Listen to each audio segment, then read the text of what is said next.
Hi, I'm Lea. I'm a member of the Lime Green Giraffe and a Girl Scout cadet. Tonight I'll be reading you Grace for President. One morning in September, Miss Barrington rolled out a big poster with all the president's pictures on it. Grace Campbell could not believe her eyes.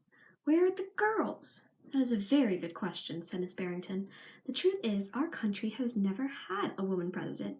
No girl president? Ever? Grace asked. No, I'm afraid not, said Miss Barrington. Grace sat at her desk and stewed. No girls? Would ever heard of such a crazy thing? Finally, she raised her hand. Yes, Grace, I'm thinking it over, and I would like to be president. Several students in the class laughed. Well, I think that's a star-spangled idea, Grace, said Miss Barrington. In fact, we can have our own election right here at Woodrow Wilson Elementary. The snickering in the room stopped. Grace smiled. Would anyone else like to run for president? Miss Barrington asked the class. Nobody raised their hand. Becoming president was going to be easy, Grace thought. The next day, Miss Barrington made an announcement. In the name of democracy, I have invited Mr. Waller's class to join our election. Their class has nominated Thomas Cobb to be their presidential candidate. Grace's heart sank. Thomas was a school spelling bee champion. His experiments always took a blue ribbon at the science fair, and he was captain of the soccer team. Becoming president was not going to be so easy after all, Grace thought. The teachers put the names of all 50 states in the District of Columbia into a hat. Everyone except for Grace and Thomas got to choose a state. I'm Texas, said Anthony. I'm New Hampshire, said Rose. I'm Michigan, said Robbie. What does the number 17 mean? Each state is assigned a number of electoral votes. That number is determined by how many people live in that state, said Miss Barrington. Each of you will be a representative of your own state. Altogether, our country has 538 electoral votes, Mr. Waller explained. On election day, the candidate who receives 270 electoral votes or more wins the election.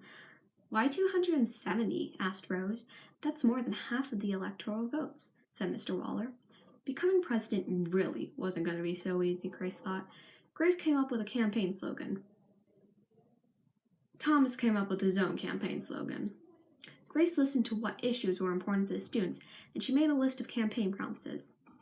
Thomas made up his own list of promises. Grace made campaign posters and buttons. Thomas made posters and buttons, too. Each week, the teacher set a time for the candidates to meet with their constituents. Polls were taken and voters were making their choices. Grace continued to campaign. At recess, she gave speeches. During lunch, she handed out free cupcakes. And after school, she held rallies. Meanwhile, Thomas wasn't worried. He had cleverly calculated that the boys held slightly more electoral votes than the girls. At recess, Thomas studied his spelling words. During lunch, he worked on his latest science experiment. And after school, he played soccer. Even before the election, Grace made good on her promises. She joined the safety squad. She organized a school beautification committee, and she volunteered her time in the school cafeteria. Early in November, Woodrow Wilson Elementary hosted a special election day assembly.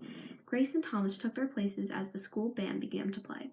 Henry was the first representative to approach the microphone. The Yellowhammer State of Alabama cast its 9 votes for Thomas Cobb. Fletcher said, the last frontier state of Alaska cast its 3 electoral votes for the best man for the job, Thomas Cobb. Hannah called out, the Grand Canyon state of Arizona cast its 10 electoral votes for Grace Campbell. And so it went. State after state after state cast their electoral votes. The scoreboard in the gymnasium kept track of the totals. The voting demonstration was quickly coming to an end. Claire approached the stadium. The Badger State of Wisconsin cast its 10 votes to my best friend, Grace Campbell. Grace looked at the scoreboard.